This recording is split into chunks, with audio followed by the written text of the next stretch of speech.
John Lennon sang about world peace, but behind closed doors he had a terrifying temper. One night at Paul McCartney's birthday bash, the DJ made a joke about Lennon's recent honeymoon. John Lennon snapped and turned the party into a horror show. John Lennon wasn't a saint, not by a long shot. He cheated, provoked, and lashed out. But he also wrote songs that shook the soul and reshaped modern music.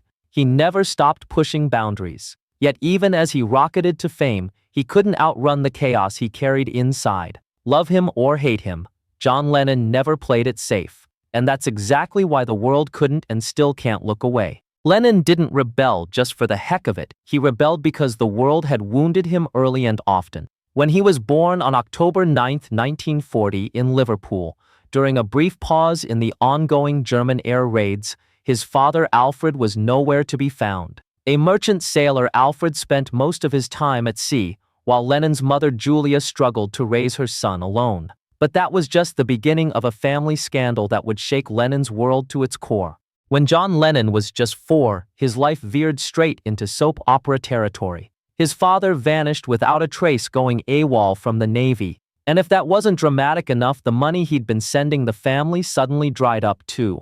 Months dragged by with no word. And just as his mother began to rebuild her life, reality hit her with another twist. Imagine opening the door to your missing husband only for him to see that you're bursting at the seams, pregnant with a child that couldn't possibly be his. Although Alfred had finally been ready to play the part of family man, his comeback plans went up in smoke. It was the kind of moment that could crack a family in two, and it did. Julia's prim and proper sister Mimi, childless, stern, and completely over Julia's lifestyle, swooped in on a rescue mission. Before long, young John Lennon was living under Mimi's roof. It was a bizarre solution, and it only got weirder from there. John Lennon was not lacking male role models. Mimi's husband, the kind and steady George, encouraged Lennon's musical spark by gifting him his first harmonica. But not all the men in Lennon's life had such pure intentions.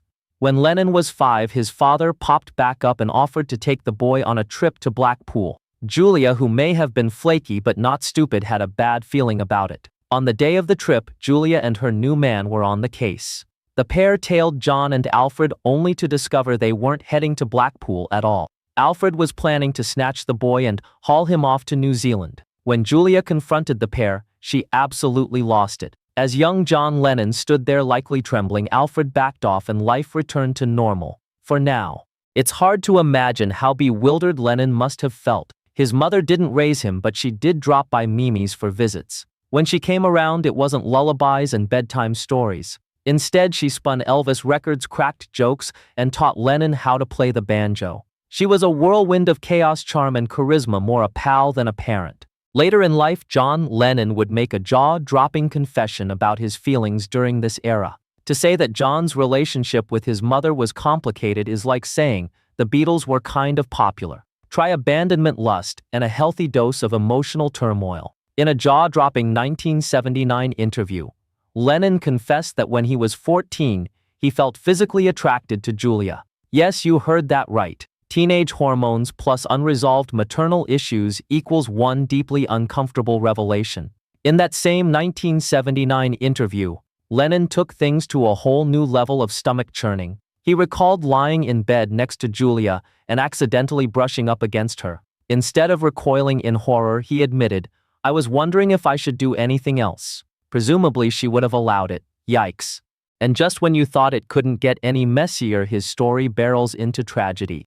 Teenage years are usually messy, but Lennon's were downright brutal. At 14, he lost one of the only stable figures in his life, his uncle George, Mimi's husband, and the closest thing he had to a stable father figure. One minute George was at home, and the next he collapsed from a sudden liver hemorrhage and died at just 52 years old. The loss shattered Lennon, but heartbreak wasn't done with him just yet. In fact, this was just a warm-up.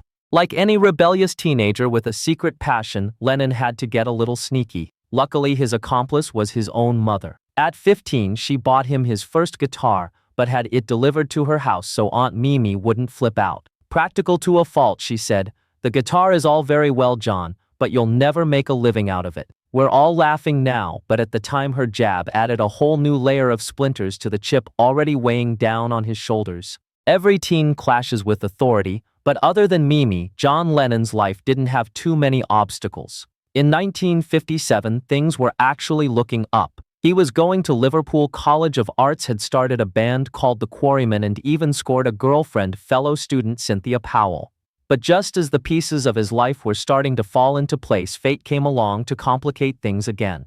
In 1958, just 3 years after losing Uncle George, 17-year-old Lennon's world was shattered again. His mother, Julia, was hit by a car after visiting Mimi's house, and just like that she was gone. Her violent and sudden demise ignited a seething rage that would simmer inside him for years. Lennon later told one interviewer that he lost her twice. When I was 5 and moved in with my aunt, and then again when she physically passed. Post-World War II, England wasn't exactly bursting at the seams with therapists, so Lennon had no choice but to channel that fear into something, and it changed everything. Lennon threw his broken heart and soul into the Quarrymen, the band now comprised of right-hand man Paul McCartney, McCartney's quiet friend, George Harrison, along with Stuart Sutcliffe on bass, and drummer Pete Best, started to build a buzz. Only 2 years after Julia's passing, they scored a 48-night residency in Hamburg, Germany. A horrified Aunt Mimi begged Lennon to stay in art school. Thank goodness he didn't listen. World War II may have been over, but the British were still invading Germany in the early 60s. Well, kind of. British music was heading over to the seedy clubs of Hamburg in droves to play marathon sets for dangerous crowds, but it was also the perfect boot camp for the Beatles. Of course, uppers were everywhere, and they helped too. McCartney later said that for every one pill he took, Lennon would take 4 or 5. It was the beginning of a chemical journey that would take Lennon everywhere from highs to lows, and to much, much worse.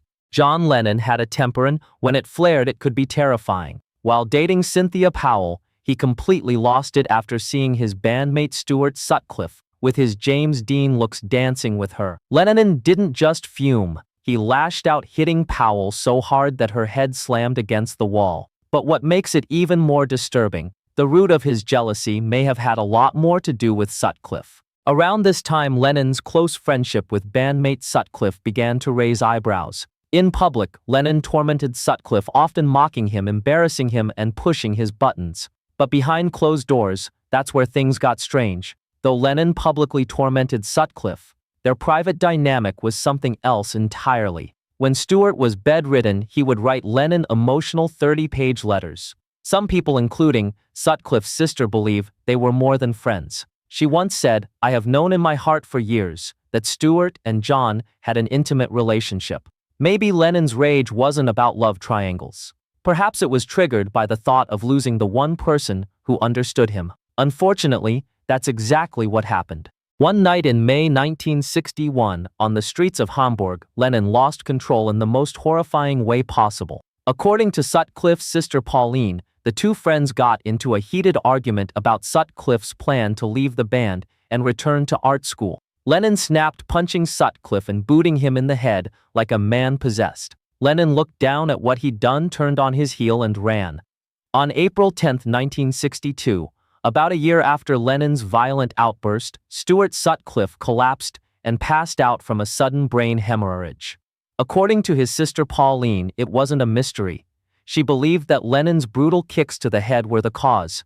Even more haunting, much later, a remorseful Lennon allegedly told Yoko Ono that he had been wearing pointy cowboy boots that night. Stuart Sutcliffe had been gone for barely 2 months when John Lennon's girlfriend, Cynthia Powell, delivered some shocking news. She was pregnant, and the timing couldn't be worse. It was July 1962, and Beatlemania was just starting to heat up. Lennon made a pretty bizarre parenting choice after his son Julian was born on April 8, 1963. He skipped the birth entirely. Sure, it might have been expected considering his own father had been absent, but Alfred Lennon hadn't jetted off to Spain with his gay manager while his wife tended to a newborn. People were shocked, but when one person dared to call him out, John Lennon didn't just clap back, he exploded.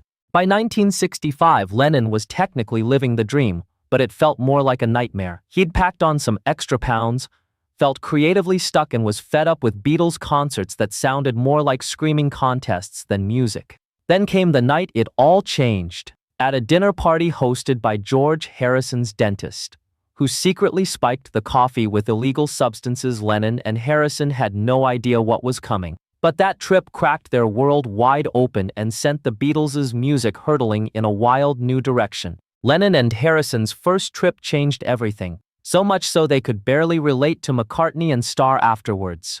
The solution? Get the other Beatles to drop acid too. Ringo Starr was game, but McCartney wasn't having it. He was terrified of losing control and never thinking the same way again. As John Lennon put it, Paul felt very out of it because we were all slightly cruel, sort of. We're all taking it and you're not. That was the moment a tiny crack formed in the Fab Four, and it would only grow. Once Lennon began experimenting, everything changed, especially the music. Harrison brought in the sitar and Lennon's lyrics shifted from bubblegum to Buddhism. But as trippy as everything was, nothing compared to the muse who was about to blow Lennon's mind for good. By 1967, John had shed his old skin, and the new John wasn't on the same wavelength as his wife Cynthia. One 1967 incident made this heartbreakingly clear. As the Beatles boarded a train to a meditation retreat, a railway official stopped Powell cold.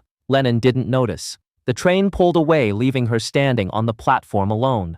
But the true confirmation that the marriage was over, that came later, and it was far more devastating. In 1968, Cynthia returned home from a vacation in Greece, one her husband had practically shoved her into, only to walk into a nightmare. There in her home sat Lennon and a strange woman wearing nothing but bathrobes. His reaction? A casual "oh hi." Cynthia later wrote, "The cruelty of John's betrayal was hard to absorb." After Cynthia cooled off, Lennon assured her that this woman Yoko Ono meant nothing. Tragically, she believed him. The real shock came after a night of letting off steam. At 2:00 a.m., Cynthia returned to her hotel to find one of Lennon's people waiting for her. His words chilled her. "He is going to divorce you, take Julian away from you, and send you back to Hoylake." Ouch. The final jab came when Cynthia opened the newspaper and saw John hand in hand with his new love, Yoko Ono. Paul McCartney later stopped by with a red rose and whispered, "I'm so sorry, I don't know what's come over him." The whole world would soon be wondering the same thing. Lennon was never a fan of rules, but during the recording of the White Album in 1968, he shattered one of the biggest. The band had a strict no wives or girlfriends policy at the studio. So when Lennon strolled in with Yoko Ono by his side, jaws hit the floor. And she didn't sit quietly in the corner. She gave opinions, made suggestions, and became an unshakable fixture. Lennon later admitted that the breakup of the Beatles can be heard on that album. His new woman, new vice, and growing distance from the others were quickly becoming a recipe for disaster. The cracks in the Beatles were starting to deepen, and this time they might not heal. In January 1969, the Beatles were flying high. The White Album had just dropped and they were working on Let It Be. It's too bad a quiet storm was brewing between the unlikeliest of bandmates, John Lennon and George Harrison. Harrison was upset that Yoko Ono had taken his place at Lennon's side. Lennon was growing jealous of how Harrison's songwriting kept getting better as Lennon floundered in a haze of substances. The worst part of this battle, it actually played out on camera during the Let It Be sessions.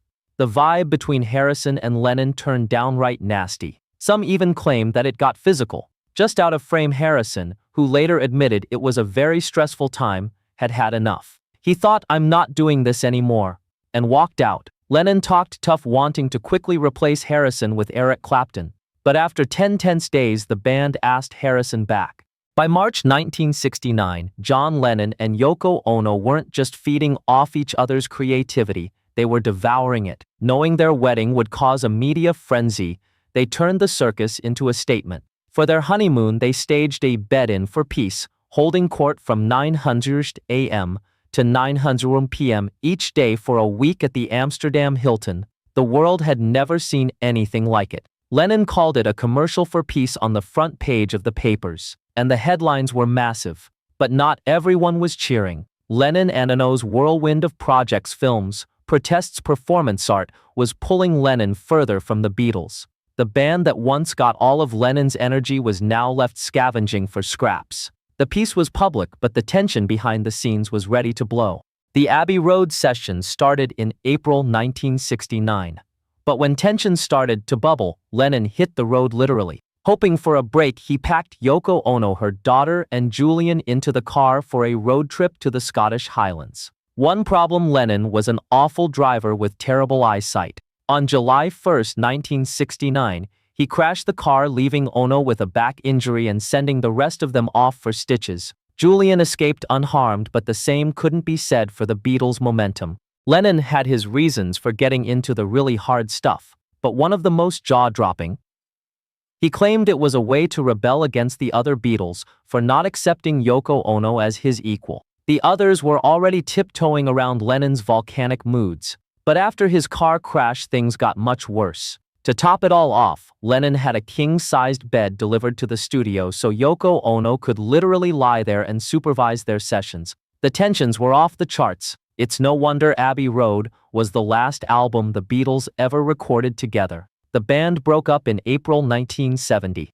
By 1973, John Lennon and Yoko Ono's once inseparable bond was cracking. The backlash after the Beatles' breakup had turned vicious. Fans blamed Yoko Ono for everything and even wanted to hurt her. The tension was unbearable, so Ono came up with a truly bizarre fix. She told Lennon to take off with their assistant May Pang. It sounded like a joke even by swinging 70s standards. But after some convincing, Pang agreed, and soon she and Lennon were on a plane to LA. What followed would be the wildest, weirdest chapter of his life. Lennon's Lost Weekend, as it's now referred to in LA, was an 18-month cocktail of chaos. On the plus side, Pang was a positive force who encouraged him to not only reconnect with his son Julian, but also with Paul McCartney and Ringo Starr. Unfortunately, things got messy fast as Lennon and his wild crew dove headfirst into a sea of booze and substances. Meanwhile, Yoko Ono was at home stressing that she had been missing out, calling Pang all day long. Trouble was brewing. All good things must come to an end, and this was true for Lennon and Pang's freewheeling time in the California sun. The couple tried nesting in a cozy New York City apartment for a while, but Yoko Ono's grip was still ironclad. Before long, she lured Lennon back, and almost instantly she was pregnant. On October 9, 1975, John Lennon's own birthday, Sean Lennon was born. And just like that, Lennon hit pause on fame. Next, John Lennon did the unthinkable. He turned his back on superstardom and became a full-time dad. For 5 years, he'd bake bread, change diapers, and try to figure out who he was without the Beatles. But even in his quiet life, the past haunted him. When George Harrison visited, he said Lennon had wanted to say so much more. You could see it in his eyes. It was like Lennon was silently crying out to reconnect, but he wasn't able to because of the situation he was in. Whatever Lennon was holding back, he never got the chance to say it. After years out of the spotlight, Lennon was finally ready to return to music and life. In November 1980, he released Double Fantasy, a new album with Yoko Ono that felt like a fresh start. For the first time in ages, he seemed clear-headed, inspired, and even happy. Tragically, the dream wouldn't last. On the evening of December 8, 1980, just hours after Lennon had kindly autographed a fan's album, the same man, Mark David Chapman, waited outside the Dakota with a gun. As Lennon walked towards the entrance, Chapman pulled the trigger. 4 shots hit Lennon in the back and shoulder. Paramedics rushed him to the hospital, but at 11:15 p.m., doctors pronounced him gone. He was just 40 years old. Lennon's journey of reinvention had ended just as it was beginning again. And speaking of Lennon's fight to redefine himself, we've got to take it back to his rowdy youth and that terrifying incident at Paul McCartney's 21st birthday bash. Remember when Lennon was at Paul McCartney's birthday party and the DJ Bob Wooler made a joke about Lennon's honeymoon? It certainly hit a nerve because when Lennon snapped, he turned the party into a horror show, beating the DJ with a stick in a brutal, bloody frenzy. He later confessed, "It was the first time I thought I could end this guy. I just saw it like on a screen that if I hit him once more, that was going to be it." Cynthia Powell claimed he swore he'd never lose control like that again. The DJ was never quite the same, and yet somehow people forgave Lennon. John Lennon rebelled against nearly everything, and in doing so he rewrote what it meant to be an artist. If he had played it safe, he wouldn't still be messing with our heads long after the music stopped.